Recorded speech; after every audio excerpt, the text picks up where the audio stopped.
TET 2026 exam రాసేటువంటి అభ్యర్థులకు మరి ఈ వీడియో అయితే చాలా ఉపయోగపడుతుంది. తప్పకుండా చూడండి, లైక్ చేసి సబ్స్క్రైబ్ చేయండి. మీ యొక్క అభిప్రాయాన్ని కామెంట్ బాక్స్లో పెట్టండి. తప్పకుండా సబ్స్క్రైబ్ చేయండి. మొదటి సవర్ణ దీర్ఘ సంధి వీడియో చేయడం జరిగింది. ఈ సవర్ణ దీర్ఘ సంధి చూడండి, తప్పకుండా మంచి మార్కులు తెచ్చుకోవడానికి ప్రయత్నం చేయండి.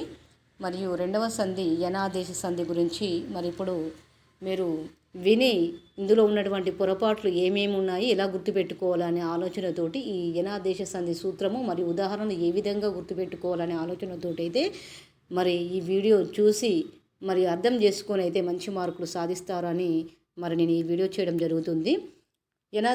యనాదేశ సంధి సూత్రం ఏంటిదంటే, ఇందులో ఈ ఊరు, ఈ ఊరులు, ఈ ఊరులు, ఈ ఊరులు అనేవి అచ్చులు, ఈ ఊరులు అనేవి అచ్చులు అన్నమాట. మరి ఇందులో ఈ అక్షరాలు సంధి సమయంలో ఏమేమి వస్తాయంటే ఆదేశంగా వచ్చేటువంటి అక్షరాలు కాబట్టి ఇవి యా వా రాలాగా మార్పు చెందడం జరుగుతుంది.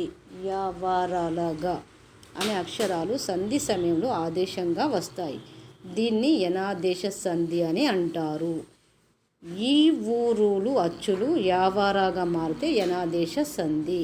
యనాదేశ సంధికి ఉదాహరణలు ఇక్కడ ఇవ్వడం జరిగింది. రవి ప్లస్ ఇంద్రుడు, రవీంద్రుడు. గురు ప్లస్ ఉపదేశం, గురుపదేశం. కవి ప్లస్ ఇంద్రుడు, కవీంద్రుడు. సుర ప్లస్ ఇంద్రుడు, సురేంద్రుడు. పితృ ప్లస్ రుణం, పితృణం. ఇవి మరి తప్పకుండా టెట్ ఎగ్జామ్లో రావడం జరుగుతుంది కాబట్టి తప్పకుండా వీటిని గుర్తుపెట్టుకొని మంచి మార్కులు సాధించడానికి మరి ఈ వీడియో అయితే చాలా ఉపయోగపడుతుంది. రవిలో ఏముంది, రవిలో ఈ అనే అక్షరాలు రావడం జరుగుతుంది. ప్లస్ ఈ ప్లస్ ఈ రవీంద్రుడు అంటే ఇది యనాదేశ సంధి. రవి ప్లస్ ఇంద్రుడు, రవీంద్రుడు. ఈ ప్లస్ ఈ అనే అచ్చు రావడం జరుగుతుంది కాబట్టి ఇది యనాదేశ సంధి. రవీంద్రుడు. గురుపదేశం, గురు ప్లస్ ఉపదేశం, గురుపదేశం. కవి ప్లస్ ఇంద్రుడు, కవీంద్రుడు.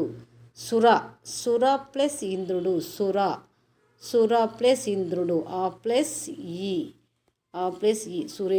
సుర ప్లస్ ఇంద్రుడు, సురేంద్రుడు. పితృ ప్లస్ రుణం, పితృణం.